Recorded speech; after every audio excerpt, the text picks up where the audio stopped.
तो छतु मसला बनवाई आवश्यक सामग्री सब मुझे रखी नहीं देखो छतु रखी काटिक पियाज जीरा रसुण अदा टमाटर सब रखी काटिक पियाज रखी आम मसला बाटी नवा। तो देखिपे मुझे पियाज रसुण अदा आ जीरार पेस्ट गोटे बनईदेवी।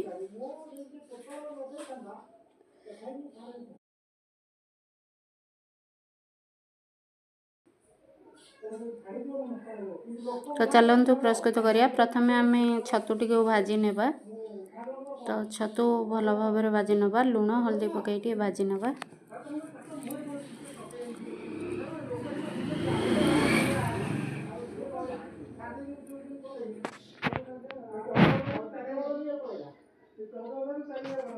तो छतुरु बहुत पानी बाहर तो से बहुत समय भाजिया पड़ा। तो देखिपे मुझे छतु भजा आमर हो गलानी। तो चलन प्रस्तुत करिया छतु मसला। तो आमर पियाज मसला जारी हो गलानी। तो आम अदा मसला बाटिकी रखीचु ताकू पेस्ट करी मसला देद आ मुझे काजू पेस्ट कर नहीं। तो भल भाव कषिदबा।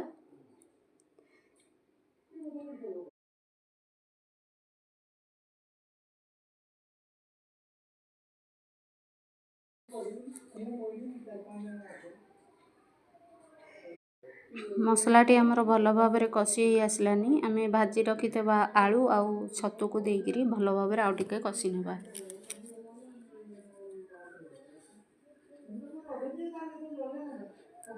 तो आलू छतु आमर भल भाव कषि आसलानी। से आम लुण अल्प किछि स्वाद अनुसार लुण दबा। लुण दे आम किछि समय पाई कषि नेबा। तो आमर ये कषि आसलानी। तो अल्प किछि पानी दे आ टिके समय पाई कषि नेबा। तो आम कषि आसलानी आम पानी देकर आम फुटे नेबा। तो देखिपे मोर ये छतु मसला रेडी हो आसलानी।